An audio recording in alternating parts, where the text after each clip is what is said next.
नमस्कार जी, मैं बीएन फिर एक बार आप लोगों का दरबार। दर्शक, एक नवीन अनुसंधान से अग्नाशय कैंसर के लिए एक नया उपचार सामने आया है जो प्रतिरक्षा प्रतिक्रिया को उत्तेजित करने और दवा वितरण में सुधार करने के लिए नैनो कणों का उपयोग करता है।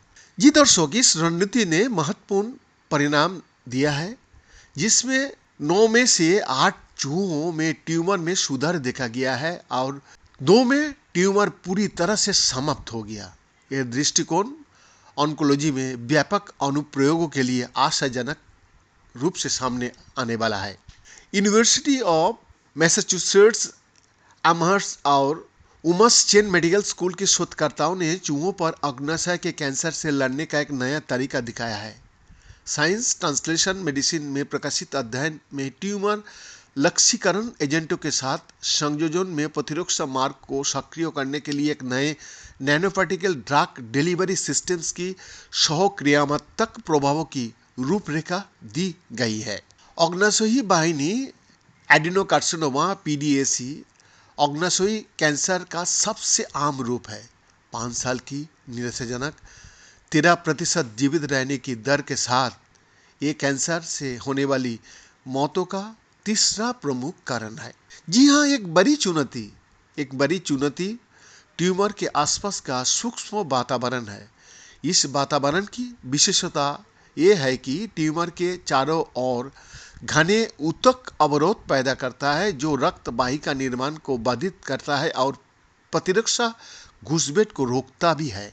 यूमस अमहर्स्ट में बायोमेडिकल इंजीनियरिंग की सहायक प्रोफेसर और इस शोध पत्र की संबंधित लेखिकाओं में से एक प्रमाणी आदुकोराले कहती है, इन मुश्किल से इलाज ट्यूमर की सूक्ष्म वातावरण के संरचना के कारण दवा वितरण एक बड़ी चुनौती होता है। वो आगे कहती है कि वातावरण शरीर की प्रतिरक्षा कोशिकाओं की सक्रियता और ट्यूमर में उनकी प्रवेश को भी रोकता है। यूमस चेन मेडिकल स्कूल में आणविक कोशिका और कैंसर जीव विज्ञान की सहायक प्रोफेसर और अन्य संबंधित लेखक मार्कोस रूसेटी कहता है, दुर्भाग्यवश अग्नाशय कैंसर केमोथेरेपी या यह तक कि इम्यूनोथेरेपी जैसी अधिकांश पारंपरिक चिकित्साओं पर प्रतिक्रिया नहीं करता है, जिसने पिछले 10 वर्ष में कैंसर चिकित्सा में बहुत क्रांति ला दी है।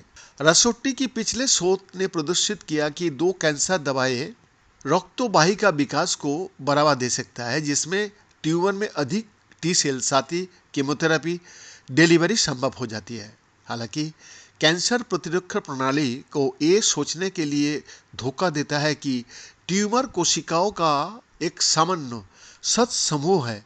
चूंकि टी कोशिकाएं सक्रिय नहीं होती है, इसलिए उनमें से अधिक मौजूद होने से कैंसर खत्म नहीं होगा। यह शोधकर्ता अपना खुद की एक तरकीब लागू करना चाहता है। पहले मार्ग को इंटरफेरॉन जीन उत्तेजक यानी कि स्टिंग मार्ग कहा जाता है। स्टिंग शरीर में वायरल संक्रमण को पहचानता है।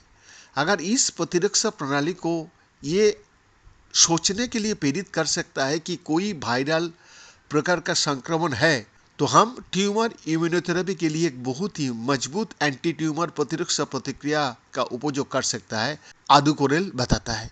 बीएन का एक्सक्लूसिव रिपोर्ट।